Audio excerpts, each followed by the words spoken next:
Assalamualaikum warahmatullahi wabarakatuh. Hari ini kita akan membahas materi tentang zat dan wujudnya. Oke, sebelumnya kita akan melihat peta konsep dari zat dan wujudnya.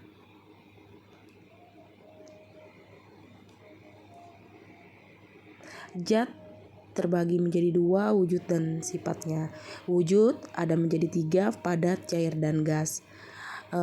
Wujud padat dan cair memiliki massa jenis, sedangkan sifat memiliki gaya tarik-menarik, terbagi menjadi dua, kohesi dan adesi. Adesi terbagi menjadi dua, kapilaritas dan meniskus, sedangkan meniskus terbagi menjadi dua, cikung dan cembung. Zat adalah segala sesuatu yang memiliki massa dan menempati ruang. Zat tadi terbagi menjadi tiga, padat, cair, dan gas. Ini ada contohnya es batu, ada air, dan ada balon. Semua materi di sekitar kita termasuk semua makhluk hidup tergolong materi karena menempati ruang dan memiliki massa. Nah, zat padat ini mempunyai bentuk yang tetap, jarak antar partikelnya sangat dekat atau rapat, hanya bergetar di tempatnya seperti gambar, sedangkan zat cair memiliki bentuk yang tidak tetap dan selalu menyesuaikan tempatnya. Jarak antar partikelnya agak berjauhan, dapat dengan mudah berpindah tepat, bisa dilihat di gambar. Nah, sedangkan zat gas adalah dia mempunyai bentuk dan volume yang berubah-ubah. Jarak antar partikel pada gas sangat berjauhan. Nah, pada zat gas ini dia adalah partikelnya itu renggang seperti foto. Nah, di tabel ini ada sifatnya, zat padat, zat cair, dan zat gas. Ada bentuk, volume, pemanfaatan, massa jenis, dan kemudahan mengalir. Nah, ada hukum-hukum yang berlaku pada zat gas. Pertama, hukum Boyle. Hubungan timbal balik antar tekanan dalam volume gas disebut hukum Boyle. Sedangkan hukum Charles dan Gay, hukum suhu volume gas yang sering disebut hukum Charles yang menyatakan bahwa volume gas pada tekanan tetap berbanding lurus dengan suhu Kelvin. Adapun hukum Avogadro, jika dua macam gas atau lebih sama volumenya, maka gas-gas tersebut sama banyak pula jumlah molekul-molekulnya masing-masing, asal temperatur dan tekanannya sama pula.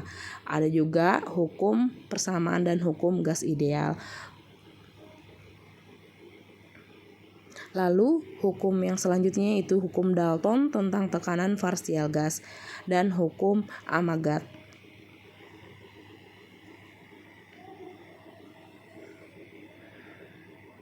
Bisa dilihat pada slide.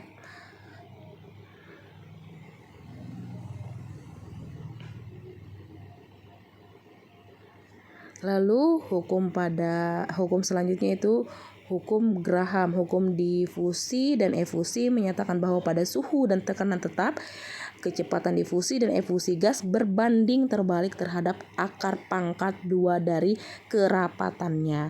Efusi gas adalah gerakan partikel-partikel gas melalui lubang-lubang kecil. Lalu perubahan wujud zat terbagi menjadi dua, fisika dan kimia.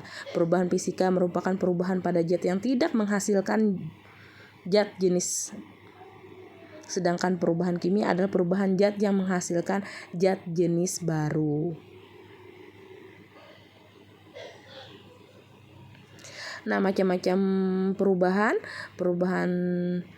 fisika itu ada perubahan wujud, perubahan ukuran, perubahan volume, dan perubahan bentuk. Sedangkan perubahan kimia ada perubahan suhu, perubahan warna, perubahan menghasilkan gas, dan menghasilkan endapan.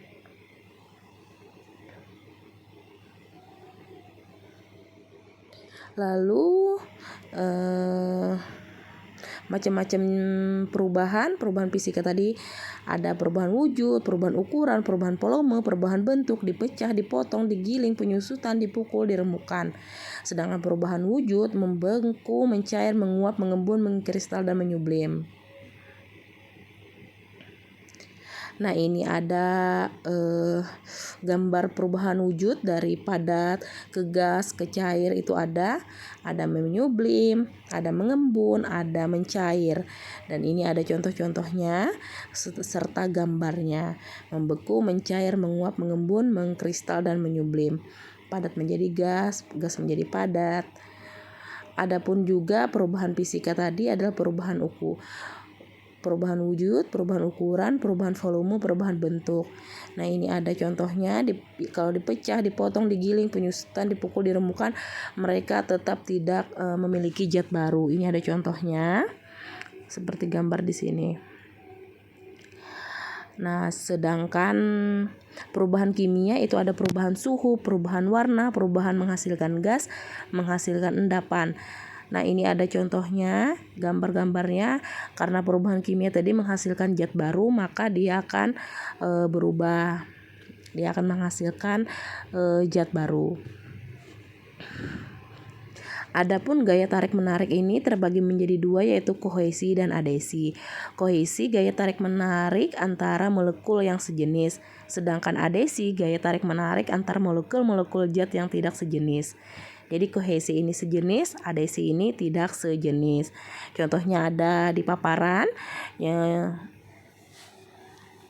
Adapun kapilaritas yaitu gejala naik atau turun cairan di dalam pipa kapiler atau pipa kecil.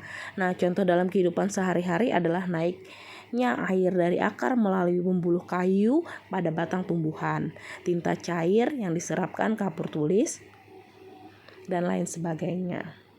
Sedangkan meniskus, permukaan zat cair, adalah peristiwa melengkungnya permukaan zat cair karena pengaruh gaya adesi dan kohesi. Meniskus cekung adalah permukaan zat cair yang berbentuk cekung. Sedangkan cembung adalah permukaan zat cair yang berbentuk cembung. Ini ada contohnya. Sedangkan massa jenis suatu zat adalah pengukuran massa setiap satuan volume benda. Massa jenis suatu zat dapat ditentukan dengan membagi massa zat dengan volume zat. Nah, ini ada keterangannya.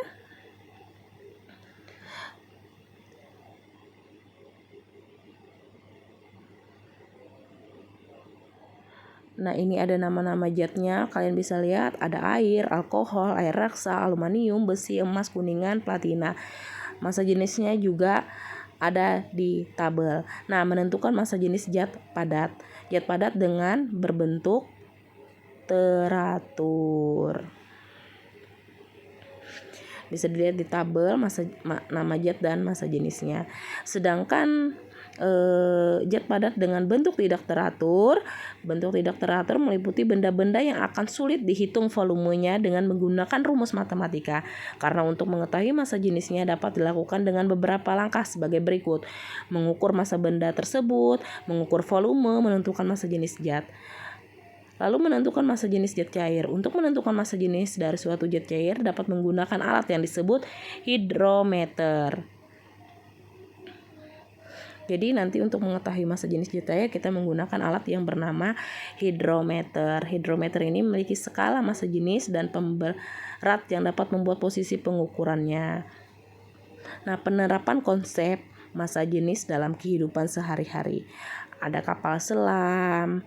Kapal selam dilengkapi dengan tangki pemberat yang terletak di lambung kapal, sebelah dalam dan luar. Ada balon udara. Nah, prinsip massa jenis ini juga digunakan untuk membuat balon udara dapat terbang.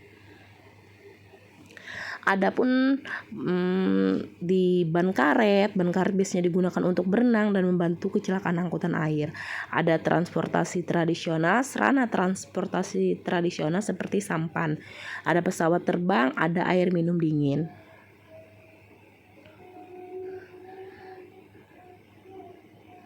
Nah, kesimpulan dari materi ini adalah zat adalah segala sesuatu yang memiliki massa dan menempati ruang.